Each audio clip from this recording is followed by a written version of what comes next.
Cadê elas? Gente, elas são trancafiadas dentro de um lugar cheio de coisa de ovo, né? Caceta. Porra, eu queria estar aí dentro desse buraco aí. Mas elas estão dentro de um estúdio. O que é aquilo ali que elas estão? Uma gaiola, né? E fica uma pessoa socada aí no meio delas? Porra, que loucura. É uma cabine.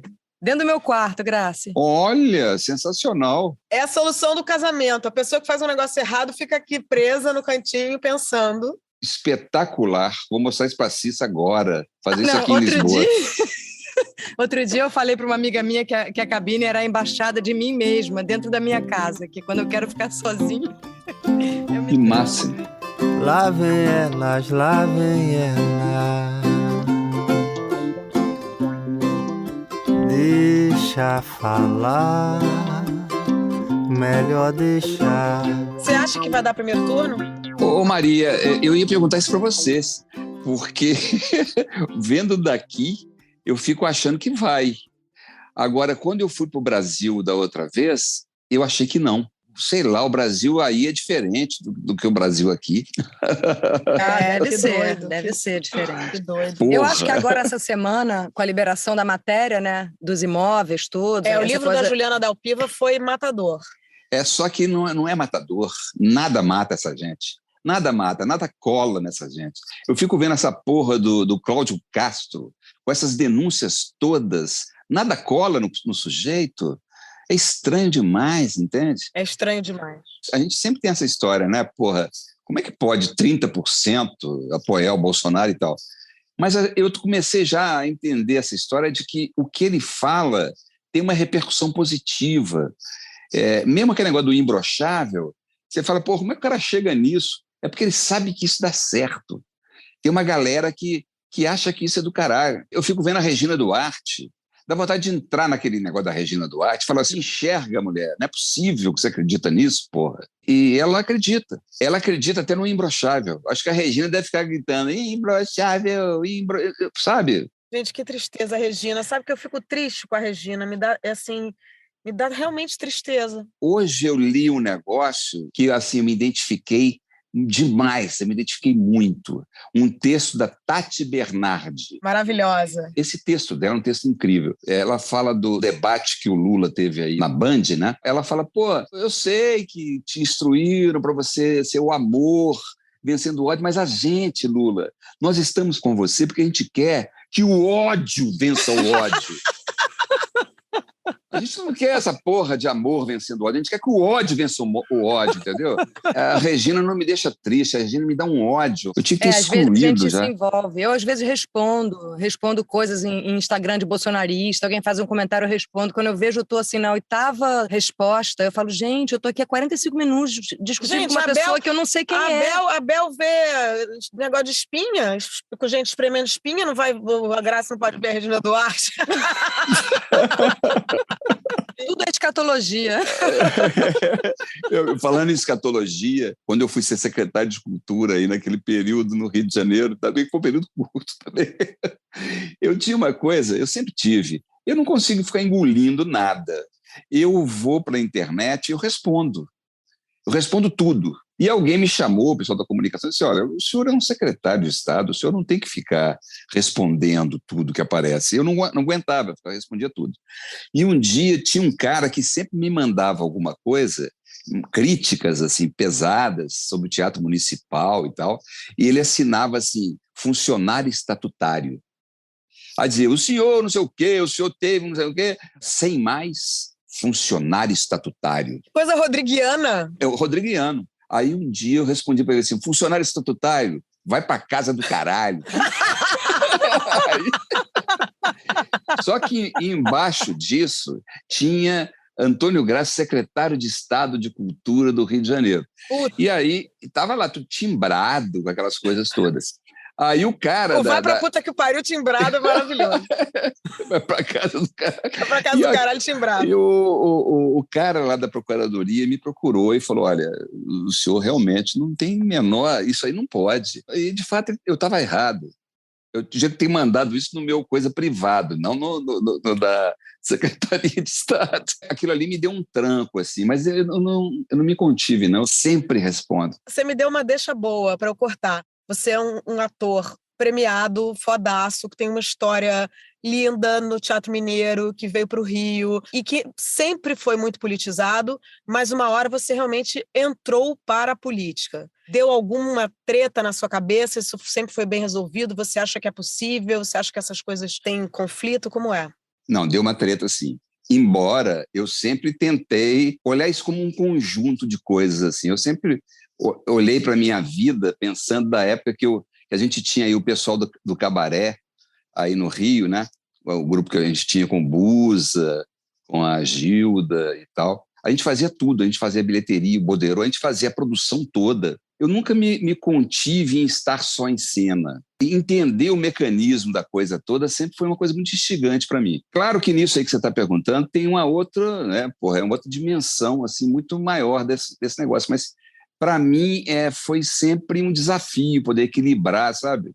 Essas duas coisas. E uma vez, a Carla Camurati, eu estava viajando com ela com uma peça, e a Carla disse para mim assim, porra, é legal a gente conseguir fazer alguma coisa que possa mudar a vida das pessoas, de alguma maneira. A gente está sempre acreditando que fazer teatro está mudando a vida das pessoas, né?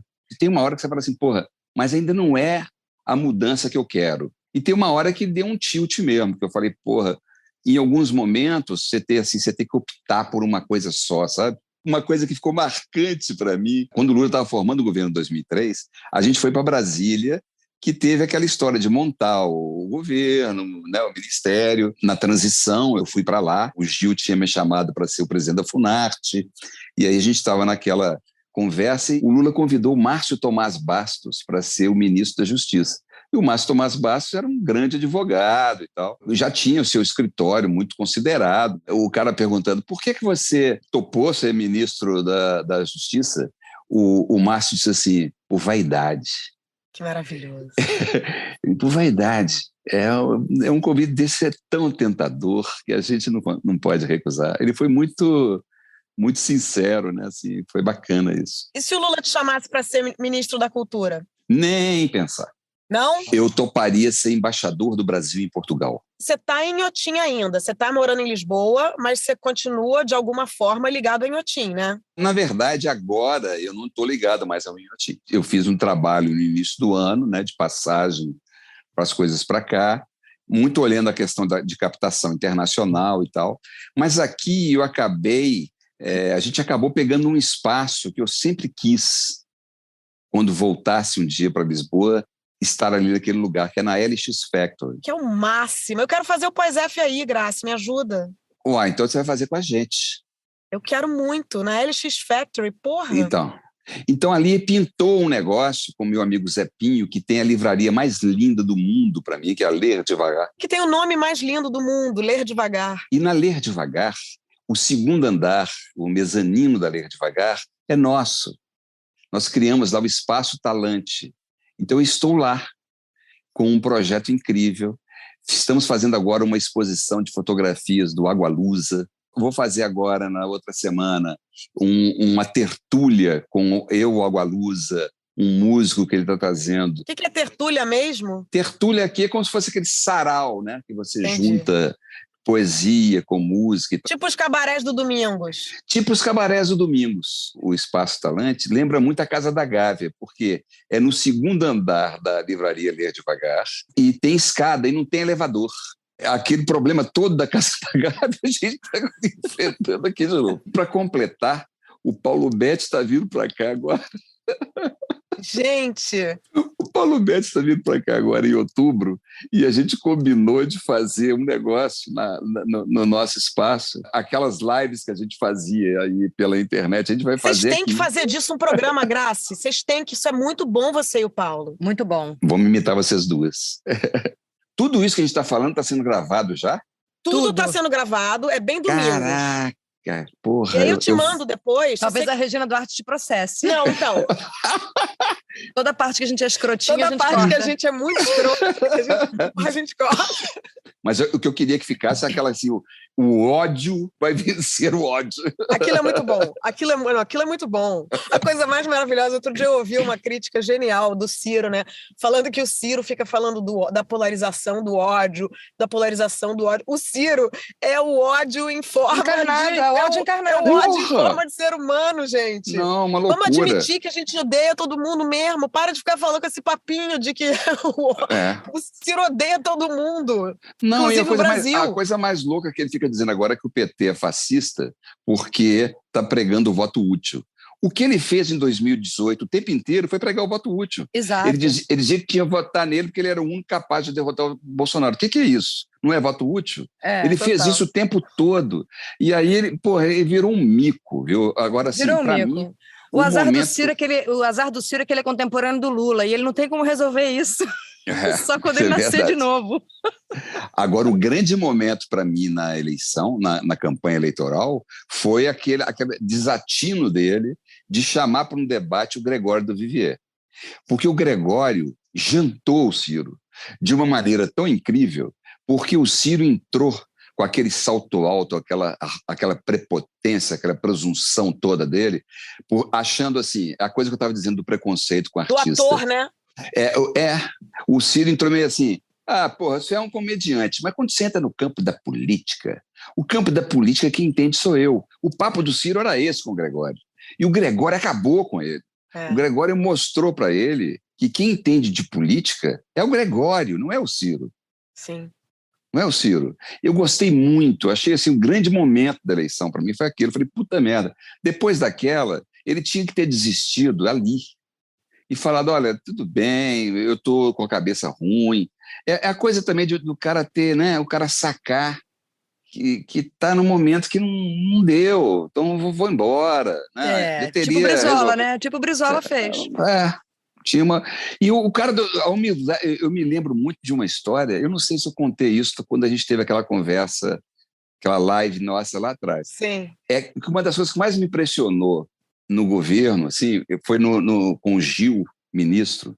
Uma vez o Gil tinha um repórter, que queria fazer uma entrevista, de dar uma capa do Globo para o Gil, para o Ministério da Cultura, para fazer um balanço do Ministério. Era uma matéria positiva que o cara estava querendo fazer, e o Gil não estava querendo dar entrevista. E chegou um momento que eu participei de uma conversa em que era, pô, Gil, por que você não vai dar entrevista? É uma coisa legal, vai ser bacana para a gente e tal. E o Gil falou uma coisa que eu achei incrível. Ele disse assim, não vou não, porque eu não tenho gostado do que eu tenho falado. Gente... Aí aquilo eu nunca mais esqueci. Eu falei assim, primeira coisa que ficou assim, que sinceridade, né, de um ministro de Estado falar isso. Eu não tenho gostado do que eu tenho falado. E depois fala assim, caralho, ele tem toda razão. Quantas vezes eu vou num lugar e não gosto nada do que eu falei e saio assim, né, com aquela coisa, né, de vocês gostaram? Vocês gostaram? Meio com a necessidade de mostrar para mim mesmo que foi bacana, e eu sei que não foi. E tem um momento que a gente não gosta do que a gente está falando. E é isso. E eu fiquei com essa coisa, sabe, que essa sinceridade às vezes não cabe na política. Você tem que defender, às vezes, o indefensável, mas você não pode abrir mão de estar naquela reta. É o negócio do Ciro. A conversa do Ciro com o Gregório, eu senti muito isso. Tem uma hora que o Gregório falou assim, negócio da assessoria. Sua assessoria aí é uma dizia merda. Que tinha um monte de gente, né, no quarto. Tem um monte de gente aí com você no quarto. Você tem que demitir essa sua assessoria. Aí o cara falou assim, olha, o Gregório falou para ele, você baixa a bola pra caralho pra falar da minha assessoria, cara. Baixa a tua bola. E aí ele falou assim, desculpa. Ele deu uma... Eu falei, aquele foi o grande momento para mim de todas as campanhas eleitorais. Depois do Brizola com o Maluf, lá naquela eleição que eu tinha o Collor e tal, que o Brizola era um debate, eu vi até tu disse de novo, era um debate no SBT, e o Maluf começou a falar que o Silvio Santos, se ele fosse eleito, ele ia convidar o Silvio Santos para fazer parte do governo dele. Aí o Brizola falou assim, puxa saco! Puxa saco! Você tá puxando o saco do Silvio Santos. E aí, Brizola era maravilhoso, né? O Malu falou assim, mas o que é isso? Ele falou assim, vamos manter o nível do debate. Puxa saco do Silvio Santos. Dá muita saudade do Brizola nos debates, porque Dá, realmente... total. Não, e se o era Brizola visse o Ciro fazendo esse papel que ele está fazendo hoje, Ele ia o dar Brizola... algum apelido que ia colar no Ciro, não ia descolar nunca mais, em primeiro lugar, verdade, né? Que ele era verdade. os apelidos dele. Ele era bom de apelido? Não, Sapo Barbudo, foi o Brizola que inventou. Foi. O apelido do Moreira Franco, este gato angorá, lembra? Gato angorá é maravilhoso. Não, Moreira Franco. E mesmo o Maluf, né? Filhote da ditadura. Filhote da ditadura, é. Ele era um frasista, né? Ele era um frasista, assim, era muito preciso. Agora, o que mais cola no Ciro é uma do Shakespeare, que é o guardar ressentimento é como tomar veneno esperando que outra pessoa morra. É isso que é o Ciro. Ele está tomando veneno, ele vai sair dessa eleição mais desidratado do que estava o Alckmin naquela outra. E o Alckmin hoje já é companheiro. O Alckmin está cantando a Internacional Socialista. Gente, não, e você vê, o mais bonitinho, eu me lembro que teve alguma coisa, alguém que falou alguma coisa em 2018, algum papo de esquerda e direita, e que tinha uma coisa assim, não, mas tem uma coisa que a gente não tem dúvida. As festinhas da esquerda com certeza são melhores. Eu olho para o Alckmin e para a Lu Alckmin e eu falo, cara, esses daí estão felizes. Eles estão na Disney. O Lula falou isso. Eles descobriram as festinhas. Só agora que eles descobriram as festinhas certas. O Lula falou isso na entrevista pro William Bonner. Ele falou, pergunta para a mulher do Alckmin se ela não está gostando. Agora, eu achei uma aula, eu nem gosto de usar esse termo, aula magna, mas eu achei uma aula magna a entrevista do Lula no Ratinho. Eu não vi. Eu comecei a gostar do Ratinho. É espetacular, foi incrível. O Lula, ele teve esse poder. Eu falei, gente, eu tenho... O Lula foi no Ratinho? Foi maravilhoso. O Lula foi no Ratinho e para mim... Foi maravilhoso, Mary. Foi você demais. Simpatiza com o Ratinho. Porque o Lula conseguiu fazer a entrevista toda no lugar onde eles se encontram, ele e o Ratinho. Uma coisa assim de... Não, e alguém... Você, melhor rabada que eu já comi na minha vida foi na sua casa. E mas tudo muito... O Lula muito inteligente, porque ele sabe exatamente que ali no Ratinho é o público dele. É o público dele, né? E aí eu achei brilhante o que o Lula fez. O Lula deu um nó. Sabe esse negócio que a gente fala de vira-voto? O Lula virou voto. Porque no final o Ratinho disse assim, boa noite, presidente. Mentira! Mas o Ratinho estava querendo foder ele? O Ratinho, ele fez perguntas que poderiam foder o Lula, só que o Lula conseguiu se defender de todas muito bem. Muito bem. Ô, Graça, agora vem cá, como é que você conheceu o Lula? Como é que começou a tua militância? Conheci o Lula, uma vez a gente foi para São Bernardo, conheci o Lula em São Bernardo. Ele convidou, tinha um grupo de artistas, estava com o Wagner Tiso, Lucélia e acho que a Cristina Pereira também estava. E eram 15 anos do PT e a gente foi assinar ficha de filiação e tal. E ele nos levou para um comício que tinha em São Bernardo. Eu fui nesse comício em São Bernardo e depois fui na casa dele. E a casa do Lula era incrível, porque era um lugar assim de uma rotatividade, ficava entrando gente o tempo inteiro e fazia aquele negócio de aquelas polenta frita com as cervejinhas geladas e a picanha e a cervejinha, isso tudo já tinha naquele momento lá. E aí foi isso, e aí a gente começou a ir em vários movimentos que chamavam e tal, e chegou um momento que o Lula me convidou para ir com ele fazer alguma coisa desses comícios que tinham pelo Brasil, assim, e a gente foi para o Acre fazer um negócio para o Jorge Viana, que era o candidato a prefeito de Rio Branco. Quando eu cheguei no Acre, eu desci no aeroporto de Rio Branco, estava descendo o Erasmo Carlos. E aí eu encontrei com o Erasmo Carlos e falei, porra, eu vim para cá para fazer a campanha, fazer o comício amanhã. O Erasmo falou, porra, genial, eu também estou indo fazer o comício amanhã. Aí eu falei, pô, que genial, Erasmo e tal. Saí, eles me pegaram, encontrei com o Lula e com o Jorge Viana e falei, pô, que incrível, o Erasmo veio para fazer. Aí o Jorge Viana disse assim, não, ele vai fazer para o meu adversário.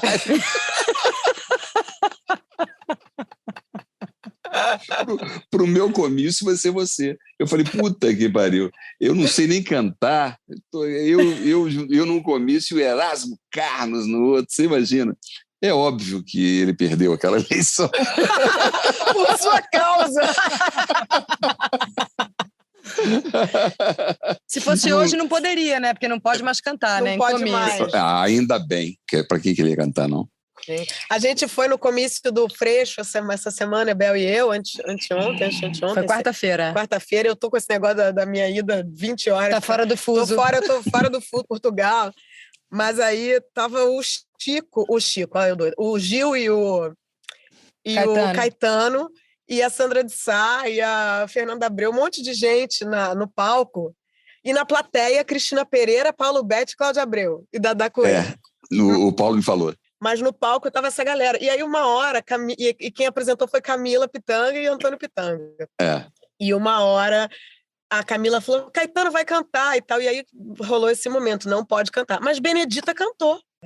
Mas aí acho que não configura show, ela não é uma artista, entendeu? Acho que não entra nesse lugar. Igual a gente ali cantou um hino, senão também a gente não pode entoar nada, assim, né? Entendi. Eu acho que não configura. Benedita, depois que cantou Amendoim Torradinho na live da Tereza Cristina... O que é Amendoim Torradinho? Foi uma música que ela cantou pro Pitanga, que foi um momento ímpar na live da Tereza Cristina, e ela canta pra caramba, Bené. Ela canta muito. Ela cantou, fiquei emocionada. Muito. Ela cantou O Sol Há de Brilhar Mais Uma Vez. Que lindo. Foi que lindo. Graça, vou te mandar esse vídeo. Foi um encontro do Freixo, tem que ganhar. Tem que ganhar. Foi um encontro da cultura lá, né? Com Freixo. Eu sei. Peraí, só um segundo que eu... João Bete, peraí. Filho, eu ainda tô aqui fazendo o Noronha aqui com o Graça e com a Bel. Eu te encontro no tablado às 8. Beijo. Te amo. Desculpa. O Paulo Betti, eu fui uma vez...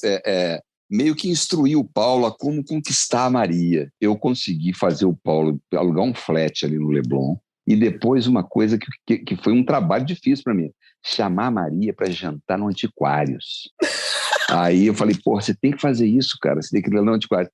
E falava para o Paulo até que ele devia pedir no Antiquários, né? Porque... Eu acho que o Paulo até hoje deve saber o quanto que ele pagou na porra da conta. Deve estar na análise até hoje, digerindo esse antiquário. Essa conta. Maravilhoso. Eu vou chamar o Uber, que eu tenho que ir pro tablado, e vocês terminem aí vocês. Amor, te amo. Eu também te amo. Muito obrigada. Saudades. Muito obrigada. Imagina. Beijão. Então, tomara que dê Lula no primeiro turno. A gente fala, tá, amiga? Tá. Beijo, Narcisa. Beijo. A gente termina o nosso podcast sempre com uma música, né? Maranhão entra e faz um voz e cavaquinho. Opa. E aí você pode ficar à vontade, se você quiser sugerir alguma coisa. Nossa. A gente tem aqui um gancho já da música da Bené, né? O Sol Há de Brilhar Mais Uma Vez. Então é essa.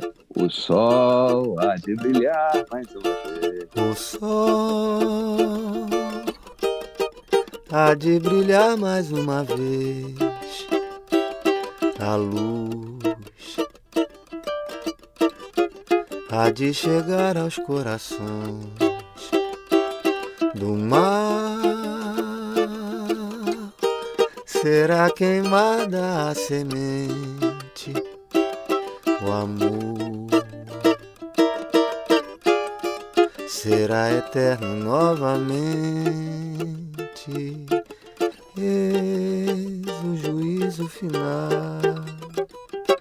a história do bem e do mal. Quero ter olhos pra ver a maldade desaparecer. O sol há de brilhar mais uma vez.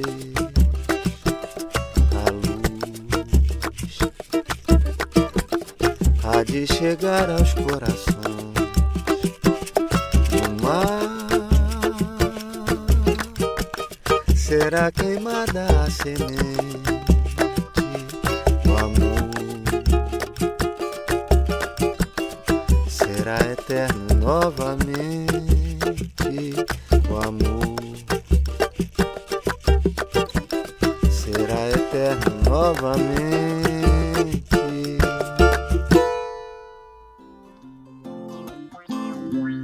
Isso não é Noronha. Isso não é Noronha.